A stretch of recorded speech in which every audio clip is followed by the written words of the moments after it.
Continuing on with part 2 of our introduction to graphic design and introduction to Photoshop, we're going to get into looking how we can build out and modify gradients with our document. I currently did create out a gradient in the background. Over in the layers panel, we can see that I have this gradient fill. But to get into manipulating this gradient, I'm going to hide the other layers so they don't become a distraction. I can click and drag on the eye icons to make them disappear, eliminating out the visibility so that we can focus on our gradient. Currently, my gradient is set up for this pink to light blue color. If I do want to check and modify out my settings, realistically the best option is to use the properties panel over on the right side navigation.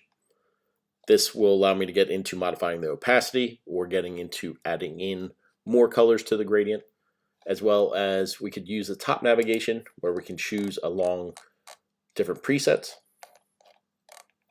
We see that we have a number of different choices that we can look through. We can also look at what type of gradient that we want. At the top navigation, we see that we have the linear gradient, the radial gradient, angle gradient, reflected gradient, and the diamond gradient. Each one has their own look and feel. If I want to use the linear gradient, we can look to drag from top to bottom, and we see how the pink goes from down to the blue. Or reversing that, you see how we can control the direction that the gradient travels. If I want it on an angle, it's just a matter of clicking and dragging to the direction that you want. But with the radial gradient, it radiates outward. So I can start with a smaller circle and have the color on the inside. Currently, we see that the left side, pink, is appearing on the inside. If you want to switch this out, we can always go over to our properties panel and get into reversing out our gradient so we can get the pink on the outside and the blue on the inside. But I can extend this circle to be larger, filling up more space and getting more powerful color of pink. Or we can take a look at the angle gradient, in which the color runs relatively clockwise around to reflect into the other color. I can change the direction to face any area, but we can see how it transitions from the pink and fades subtly into this light blue color. We have the angle gradient. The angle gradient will maintain the color that's over on the left side in the middle and mirror it over to the opposite side. So if I click and drag it outward, we can still see that it's applying over on the left side of the image. Finally, we have the diamond gradient, and again, the diamond gradient being on the inside. I can click and drag to make this diamond transition go bigger or reduce it down to be a smaller type of element. But looking at these colors, you may prefer to add in more of your own variations. If I want to add in more variations, we're going to take a look at our properties panel in between our colors and our layers. And we're looking for the colorful bar that makes up the colors that we're using for a gradient. If I want to change out these colors, it's very easy to manage your color stop. If I double click on a color, it brings up my color picker. And I can click and drag it to provide a different color on the gradient. If I want to change out my pink, again, just click and drag to see that change automatically happen with the design. If I do want to add in more colors, it's just a matter of moving my cursor between the two color stops. And as I click a point by point, it's actually using the foreground color that we selected earlier. And even though that they are all the same color, I can go into double clicking and changing these colors to whatever preference I want. So if I want to go through the rainbow just to see the difference, see how it's affecting the design,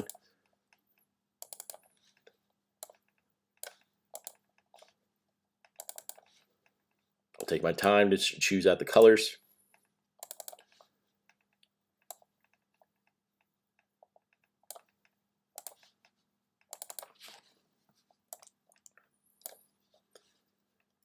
And we can see this transition from the 7 different colors, how it's affecting on the actual document.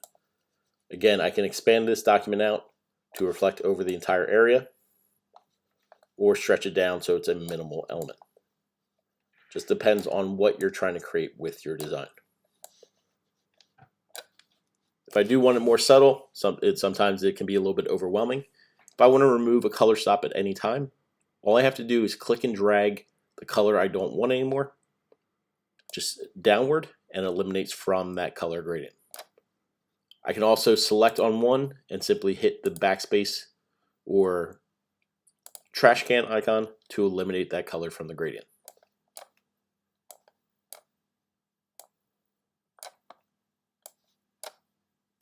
So now we have a more subtle gradient where we have the pink to red to orange.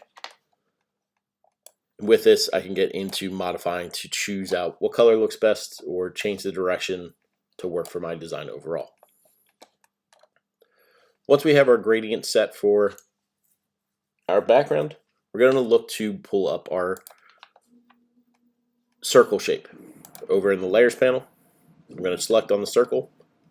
And understand we can get into modifying the shape, whether it's getting into cutouts that we took a look at earlier, or seeing how we can select out subjects and move up objects, cutting out areas from this subject. So over in the left side navigation, I'm going to click on the elliptical marquee tool. If I want to select over an area, we could again remember to hit backspace and it cuts out that area from the object. Or if I want to undo, I can hit Control Z and it will allow me to put back that object back into place. Remember, if you're on a Mac, it's Command Z, but if on a PC, it will be Control Z.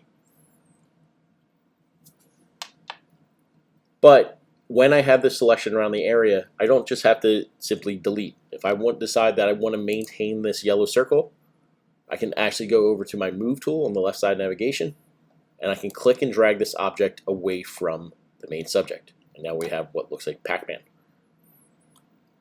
But if I wanted to add in multiple selections, I can go over to another area on the object, and again, we could always just use the Move tool to move an object to somewhere else, but we can actually use the elliptical marquee tool or any shape that you want to draw out additional shapes. And with this, I can select around areas holding down Shift to add in multiple circles around this circular shape. I can do different variations of size, or even doing on the outside, giving it a cutout area. But the idea of having these different various selections is that I can then go back over to my Move tool and click and drag these objects away from my circular shape. Just remember, it's a matter if you want to add in additional circles, hold down Shift, and it will allow you to be able to move these objects to where you want. So we'll save this for later, in understanding that we can get into stylizing out these pieces as well as others. But we can see how a simple cutout can be created. I'm going to look to deselect, and you can use this little bar where it says deselect over on the right side. Very easily, just click on the object and you see those dotted lines disappear. Now that we've gotten into creating cutouts of these shapes, we want to understand how we can add effects onto these shapes. We're going to eventually add different effects onto each of the shapes, but we're going to use the circle as our test subject and how we can add layer styles, different features. We want to start by making sure that we have the circle layer selected. And we're going to go down to FX at the bottom of our layers panel. You can see FX located all the way at the bottom next to our layer mask, or to the left of our layers panel, where we can add in layers. But the FX is known as our layer style, where we can add in blend modes or blending options to make it stand out, make it look different than the normal image. So I'm going to click on the FX, and I'm going to click on blending options, which will bring up this panel. With this panel, we're going to take a look at each of the tools that we have listed over on the left side navigation. First, we have the bevel and emboss. With the bevel and emboss, when I click on it, we want to make sure that we're actually clicking on the word so that our tools can be modified and we can change the shape as needed. But for my settings, it's currently showing us that it shows a three-dimensionality around the object. It does it even to the smaller objects that we cut out from the area, but it gives the sense that they are protruding off the page. If I do want to get into modifying my bevel and emboss, it's a matter of just modifying our depth, where if I adjust my depth, it's getting a little bit sharper on the edges, or if I drop it down, we see that it gets softer, getting less thick as the original shape. We can also move our size up, and our size will allow us to be able to, again, create some more depth, but it helps to soften out the overall image. A combination of the depth and the size together, and we get a very textured type of shape. Just be careful that the shadows aren't overpowering whatever design that you do end up creating. But important to understand that we also can apply a texture onto our bevel and emboss. To really grasp an understanding, we're going to select on the texture underneath a bevel and emboss. And currently, when I do click on this, it pulls up a pattern in which it's going to apply onto these objects. There's this leaf image showing a contrast of very dark shadowed area versus the leaves. And that's turning this circle into this very texturized, almost mountain-like type of grain. If I want to change out, we can choose a different pattern, see how it applies. You can see that it does give a softer look overall, but each texture has their own look and feel. With the water texture, this almost looks more like a cookie crumble. But understand that we can get into modifying the overall texture, adjusting on the scale to see how it's going to apply on our actual shape.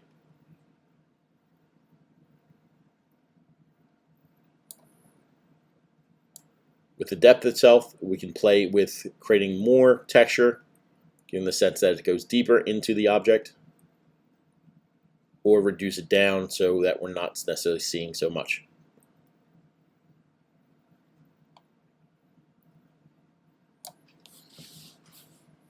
But this is just an experiment to see how they work. We're going to uncheck the bevel and emboss for right now. And we can uncheck texture, and this time we're going to take a look at our stroke.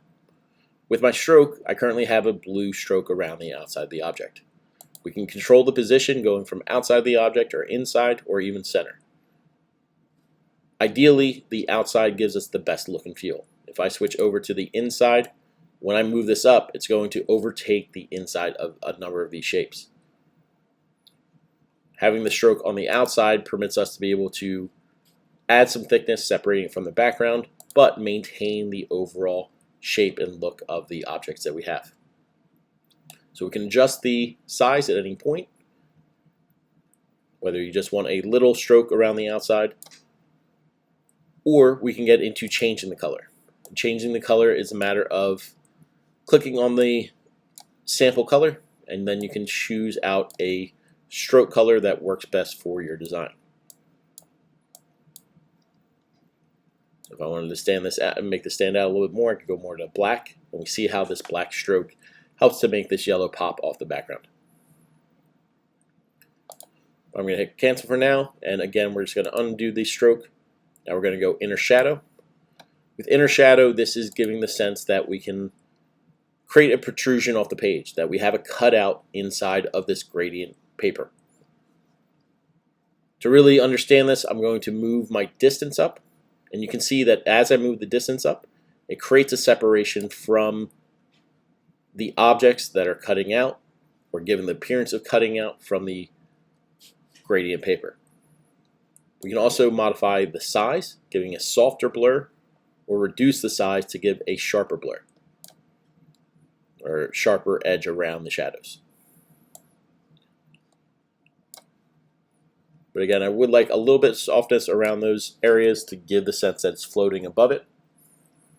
And we can always modify our distance, bring it closer, or get into modifying our depth to pull out a stronger shadow overall. But again, I'm going to uncheck my inner shadow. Now we can take a look at inner glow. When I do my inner glow, this currently has a red stroke, but we're not really seeing it enough. Because we have this background that's going on very similar to it, I want to first look to see how I can change out this color. I'm going to pick more of a white color, just so we can see it a little bit stronger. Taking a look at this, we don't really see what's happening. To be able to really see the glow effect happening, we have to move up the size of our glow. You can see as I move up the size of our glow, we're really seeing these white highlights around the edge of these objects.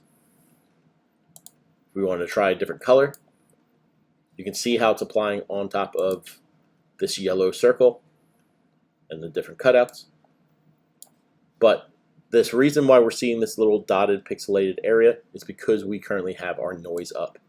If we reduce our noise down, it softens up the area. Having our noise up overpowers it a little bit too much. So I want to reduce this down so it's a little bit cleaner overall. But you can try many different colors. You can see how it affects it. I'm going to cancel out of that for now and uncheck inner glow. Then we also have satin or sateen. With satin, we're going to modify the opacity so it's a little bit stronger.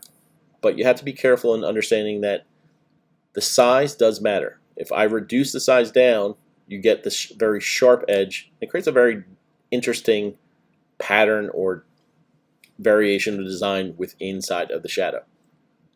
But it may not necessarily be what you want. It's harder to control how these objects are going to project on this background area. But you can see if I move up this distance, we really get an understanding of how the shadow is actually applying onto the object. If I pull the distance downward, it's sitting directly inside of the object. As I start to shift the distance, you see that one layer is moving upward while the other layer is moving downward. And this is basically creating a mirror effect, creating a cross of the objects.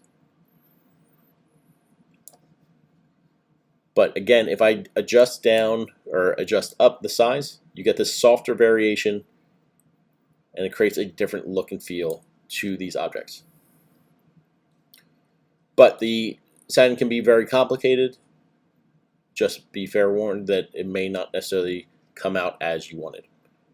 I'm going to uncheck satin, and we're now going to take a look at color overlay. Currently, my color overlay is set up for red. And with the red, it doesn't really work on the background that we have. But we can change this color very easily clicking on the sample. If I see this red box, click on it, it brings up the color picker, and now we can change it to an entirely different color. I can go darker blue, lighter blue, and we see how it affects onto the object. Color overlay and gradient overlay are very similar, except for with the gradient overlay, you can add in more colors than just one. If I just look at the presets, I can scroll through the options and see how different colors are going to apply on it. This one's very similar to background, so I'll change that out. We're picking out a light blue to dark blue. We see the darker blue applying on top of the objects. With this, I can get into modifying my angle so that the shadow or the gradient transitions differently on these objects. I can also modify the size as well so that we get a sharper transition of this dark blue to light blue, or we can adjust the size upward to get a smoother blend overall. Unchecking the gradient, we can do a pattern overlay. With the pattern overlay, you want to be careful to modify your opacity on the object. The pattern overlay can be overpowering if you end up showing too much of the color. It takes away from the original design or the original color that you had.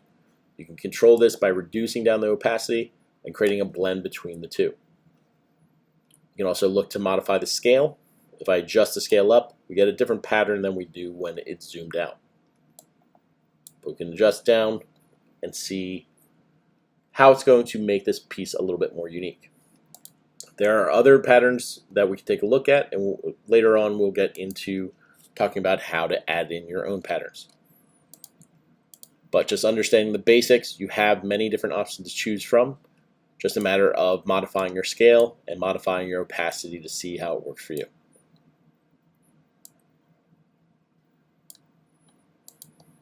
So for now, I'm going to uncheck my pattern. And we're going to take a look at finally our outer glow. Our outer glow, my outer glow is currently pushed very high, so I can reduce the spread and get a softer outer glow effect happening around the outside of the objects, or reduce the size to just reduce the overall glow. If I want to see more of it, I can push these levels up. Or if I want to drop the opacity, I can get a softer blend so it's blending better in with the background. But we can control the glow color, just adjusting over on the actual color picker. And we can see how it's going to affect the object, or get into modifying how it's going to perceive around the area. Unchecking the outer glow, we finally have our drop shadow. And the drop shadow is pretty straightforward in understanding. It's going to just apply a shadow behind all the objects inside of this layer. Clicking on the drop shadow, we can get into reducing down the opacity so it's not necessarily as strong. Or we can get into modifying the distance, allowing it to move further away from the object. The spread ends up making these edges too sharp. I don't really think it helps to improve the design overall, so be careful of modifying out your spread. But the size can create a softer shadow behind the object, making it give a sense of how far the object is away from the actual document. So it gives a sense of depth. Now that we've taken a look at all these different tools, you're going to experiment to see how different blend modes will affect different objects. Try to test out 2 or 3 different blend modes on each object. So if I'm starting out with my circle, maybe I want to apply a pattern overlay. With a pattern overlay, I can always adjust my scale to create a different type of texture, or reduce opacity so that I'm getting a better blend between the objects. To add in other details, I can consider putting on a bevel and emboss. If I feel like the depth is too much, just reduce it down. And we can help soften out the areas, adjusting the size. And now it's less of a distraction and just helps to accentuate the object off of the background. Once I'm satisfied with a setting, I can click OK. Now we're going to move to our triangle layer. With a triangle layer, again, we're losing the background or the object blending in with the background. If I want to modify the effects, I can go down to FX, or I could simply double click on a layer and it pulls up the effects that we can now add. I'm going to start out with a gradient overlay, so we definitely create a transition, something different than what we see. And I can use any type of gradient, but I'm going to use something that doesn't blend in with the background. So we'll do this light blue to dark blue. I can modify the scale or adjust the angle that the gradient is applying onto the object, just so it stands out in a different way. This time I'm going to add in a texture, and we can see how this texture applies onto the object.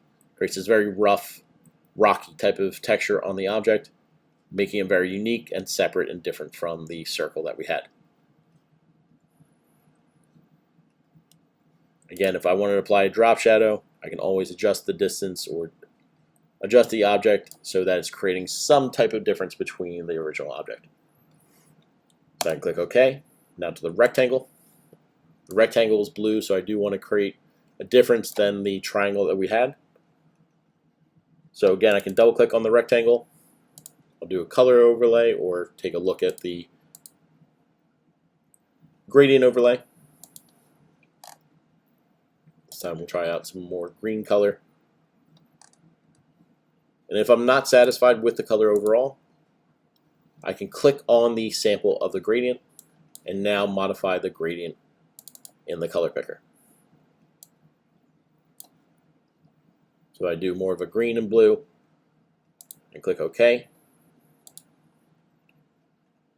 I'm going to modify the angle so it's different and creates a contrast from the triangle shape. But I'm also going to look to try different effects and see how they're going to complement the overall illustration. For myself, I'm going to try the inner shadow, and again with the inner shadow, I don't want it to necessarily be too strong, but I can modify and see how it's going to create distance or depth on the object.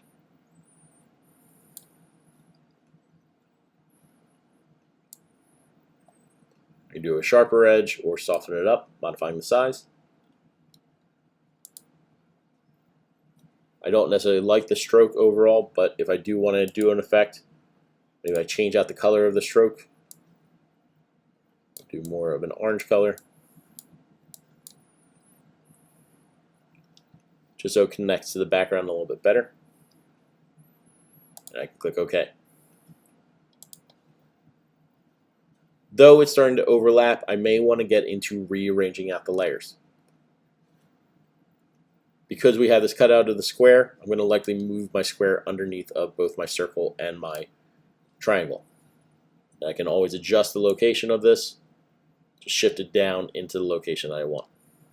And we'll shortly talk about how to rotate and scale an object so it doesn't become too overwhelming. Next we have our zigzag. If I reveal the zigzag layer that we drew out earlier, we get a shape that is jutting back and forth and creating out an interesting design, but it can be overwhelming at times too. I want to use this more as a background, so I'm going to first move this layer underneath of all my rectangle and circle layers. Then I can double click to add in some features. So if I want to test out, maybe use a bevel and emboss, we can see how it applies.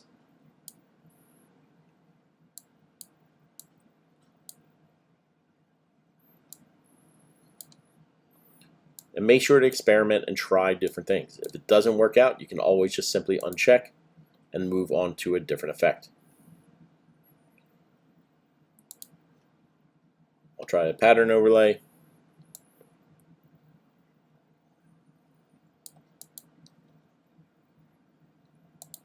Maybe give it a different pattern than we've seen before. We'll get this more leaf effect. And this leaf effect isn't portraying very well, so I'm going to reduce the size so it becomes more of a texture. As I reduce it down, it becomes more of a design inside of the green. But I also want to create some shadows and make this again also stand out in a unique way. This time I'm going to reduce my distance down so that it's closer to the objects. I can drop the opacity if I want a little bit softer overall effect. So that helps make it a lot more subtle. And again, I probably still will modify the square shape so it doesn't conflict with the background of this cutout. I can click OK. Finally, the last shape that we have is the freeform layer. With the freeform layer, it is a number of cutouts. And if I do want to get into adding some depth or difference, I can double click on the layer. We're going to try the bevel and emboss. And I'm going to just simply go with modifying the depth and modifying the size. And I can soften it up, adjusting so that it smooths out overall.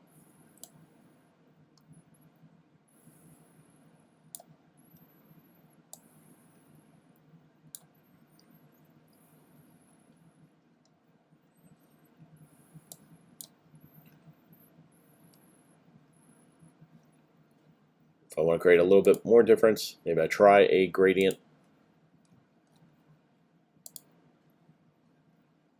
And again, I can get into modifying the scale so it transitions a little bit smoother, or reduce down the scale so I'm getting a transition from this darker purple to the more pink color.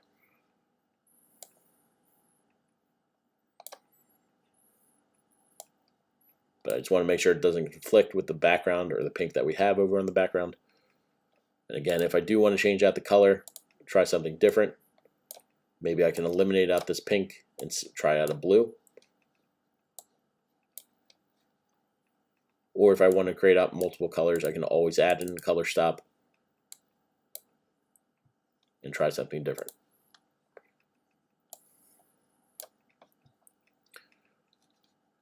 If I click OK, I can get into modifying the scale so it extends further on the object. And we can see that it's actually transitioning all the way over to the object over on the right side. So just be careful if you're not seeing it happen. It might be applying onto areas that you didn't realize. I can adjust the angle so we're seeing a little bit different gradient.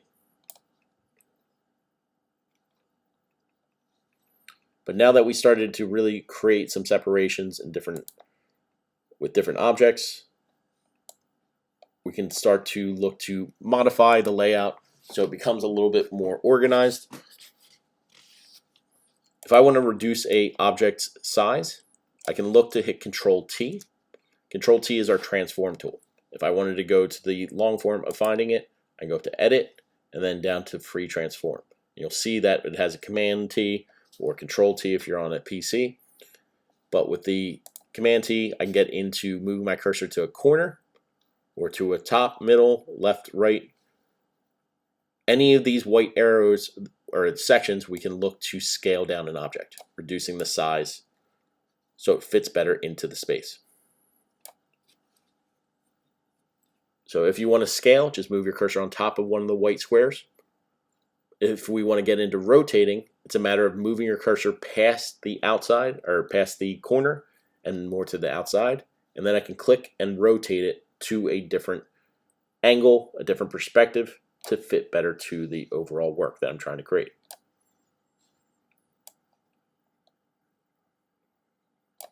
So once I'm satisfied with the location, I can hit enter and we see it applied into this area. But I still may want to move other pieces as well. If I'm not satisfied with the shape of this circle, I can either look to scale it down or squish it down so that we're starting to create more space with the area.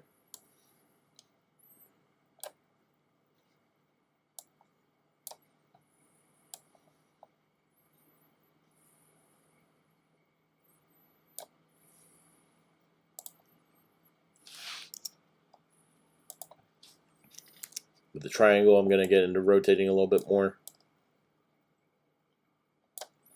And we do have other elements that we're going to incorporate, but I'm just trying to think about how I can cover up certain sections so that they stand out but don't distract from the overall design. So I may want to reorganize layers, move others on top of certain shapes. We can see how the circle appears better in front of the triangle. Or if I want to modify my square, select on the layer using the move tool, and then I can get into rotating this around and changing the design. It's a little bit large, so I'm going to reduce this down.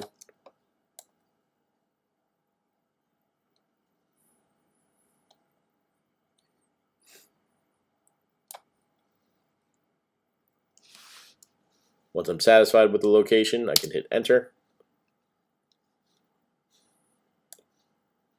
And just toy around to kind of experiment, see what looks good, what doesn't. If you need to rearrange it, this is really just experimentation of how the tool can work.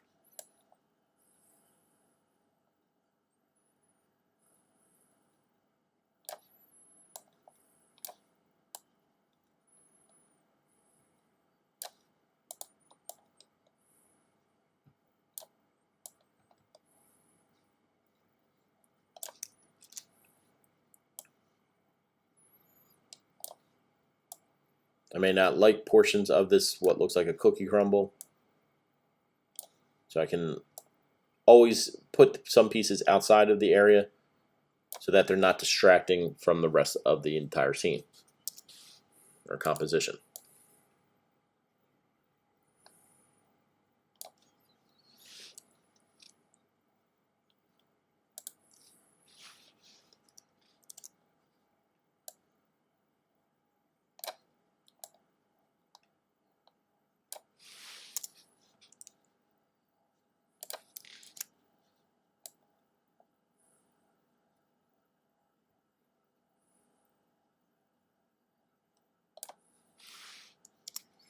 If I need to modify any settings, I can always go back over to the effects listings underneath of the objects.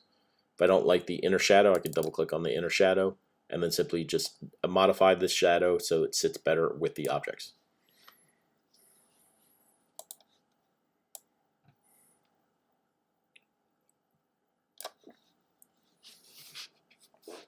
So once I have the different pieces all created out, we've modified the rotation of the objects, in which we can click and drag and move around.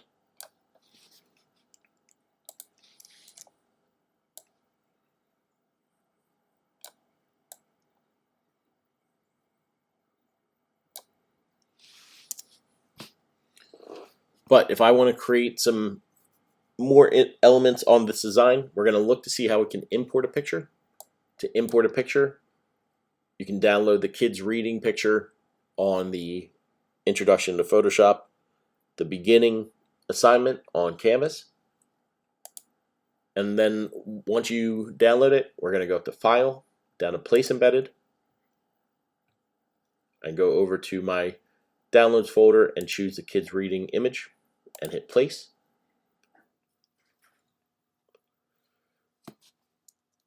When I hit enter, it places in the picture, but I can see that a number of objects are appearing in front of it. I'm going to move this layer above my other layers so that I have a better ability to edit this picture.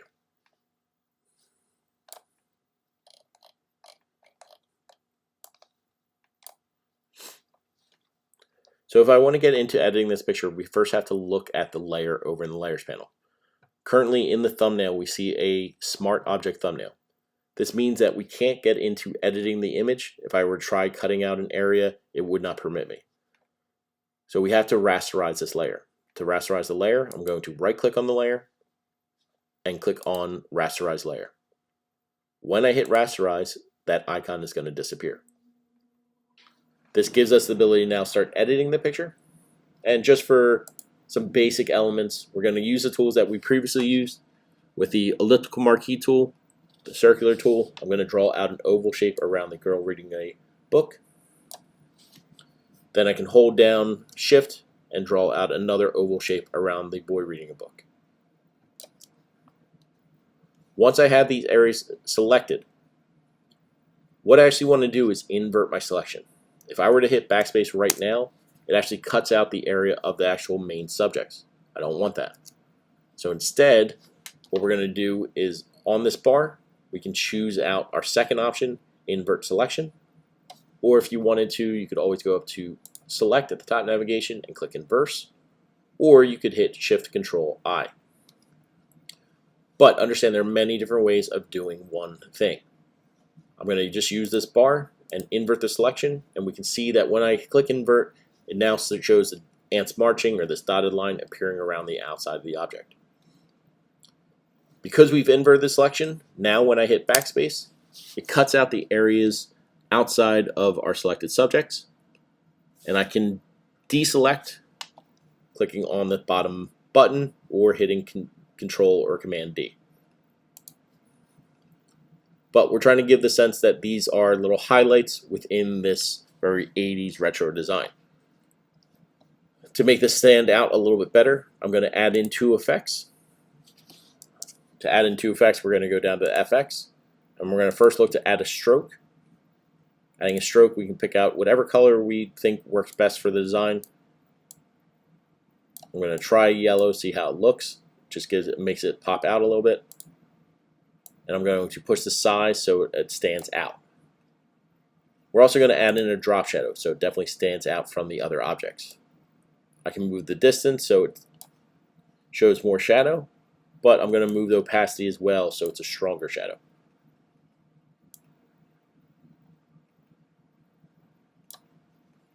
The more you move up the size or the distance, you get that better separation away from the other objects.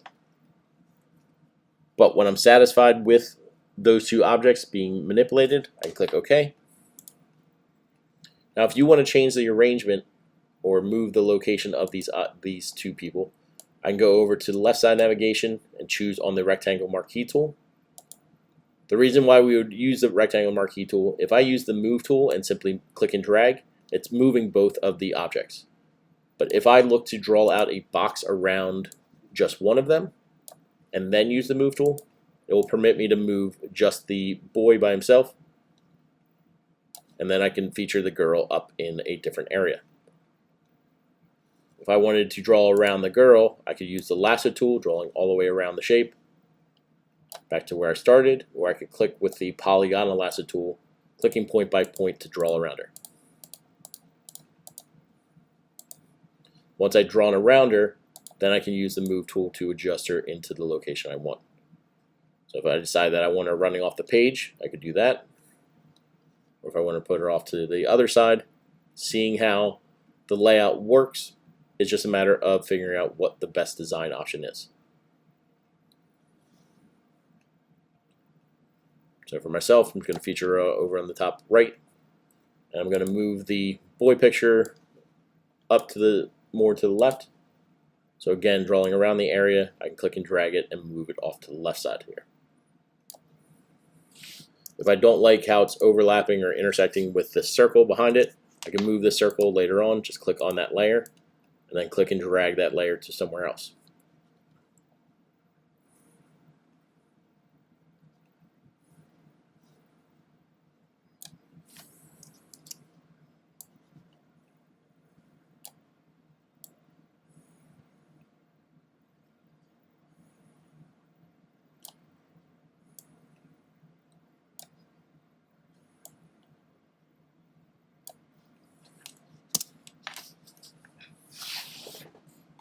So we left this bottom area open a little bit so that we can add in text for the final step of our design. To add in text, we're going to go over to the Type tool in left side navigation. I'm going to click and drag to create out a text box. When I click and drag, it's going to show us filler text or Greek type, where we see lorem ipsum. This is just filler type so that we can see what it looks like with the correct font size. But I'm going to type in Photoshop, introduction, and I want to select on this text so that we can increase the size as well as change the color so it stands out better. To increase the size, we do have the bottom bar listed below our actual text. If I want to scale up the text, I can either click on the drop down and adjust down to a higher number. You can see what first a Photoshop at 72 points looks like, but I don't necessarily like this green color. If I want to choose out a different color, just click on the example and we can test out what it looks like with a blue color. Or adjusting over to white, we see how it's going to pop out on the design. Though I'm choosing red for the current moment, it's just understanding that we can put some effects to make this stand out. So for right now, I'm just going to leave it as is, but I'm going to move this layer above the rest of the layers so that the text is standing out above all the other images. But again, we're not very able to really read Photoshop introduction, so I am going to look to change out or modify the color. We can look at FX and add in a stroke. With a stroke, you see that when I have a yellow stroke around the outside of the objects, it does help to improve the visibility. We can always change the color as well. If I wanted to try a blue color or try a red or try a black, you can see what each of them look like. The white does work, but I don't necessarily like the red on the inside. But I'm going to maintain the white for a moment on the outside stroke. And we're going to change the inside by choosing out whether it's color overlay or gradient overlay. You can see which one works for your design.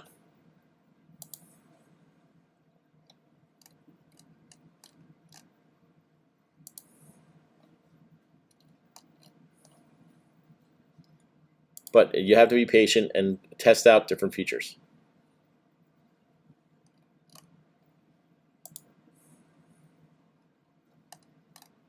Because I have a white outline currently, you probably want more of a cooler color or darker color appearing inside of the actual text.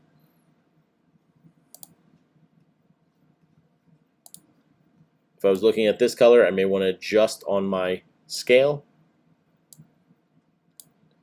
and play with the angle that is showing. If I don't like the lighter color, I can click on the sample and I can eliminate the lighter color so that we have this darker color appearing over our text. So now we have something more visible. I'm also going to add in a drop shadow. This drop shadow has a little bit too much distance and too much size being pulled up. I want something a little bit closer. So again, just little tweaks to help it make it stand out.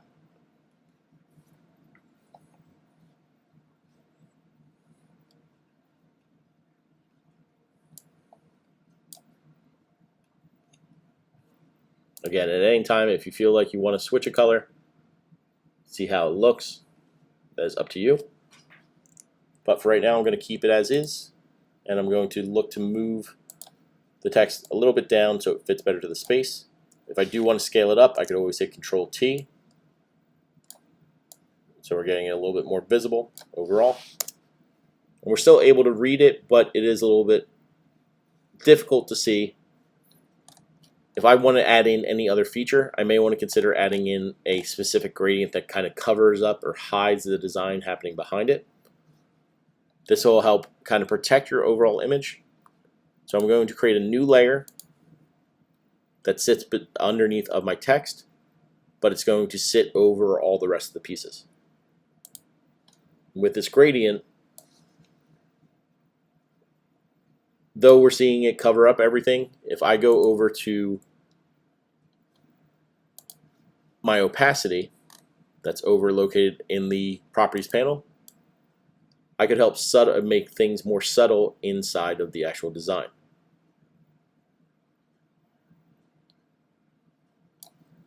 And it's currently affecting only on one side of the object. Understand that we can get into increasing certain areas.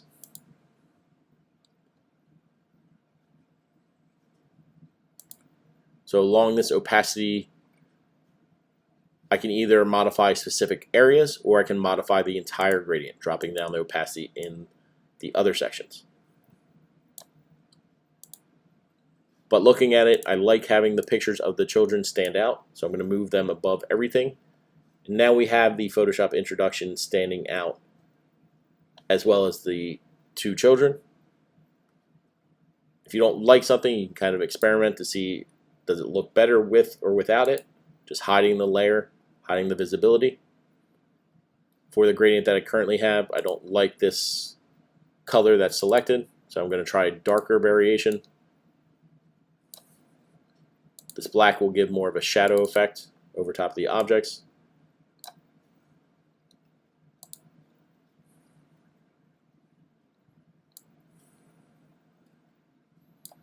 And we'll put the opacity up a little bit more. Or kind of just go back and forth to experiment to see what looks best for the design. But there's many different ways of getting into modifying out a shape, or modifying out all these different aspects of the design. We're just really experimenting to see what we can create. Again, if you do want to get into tweaking out any other elements, if I wanted to modify the space between the word Photoshop and introduction, I can modify what is known as our leading.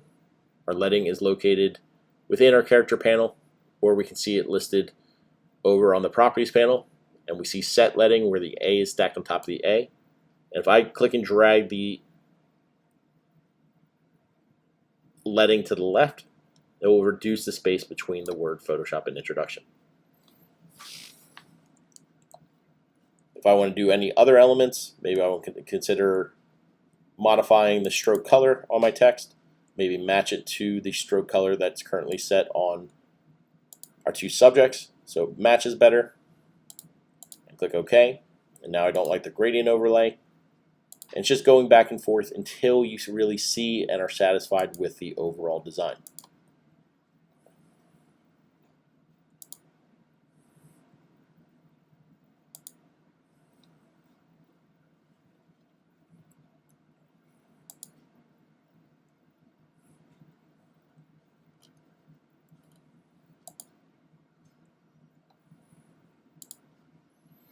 If I did want to add in additional effects, if I do like the yellow on this stroke, but I don't like how thick it is, I could actually add in other strokes as well.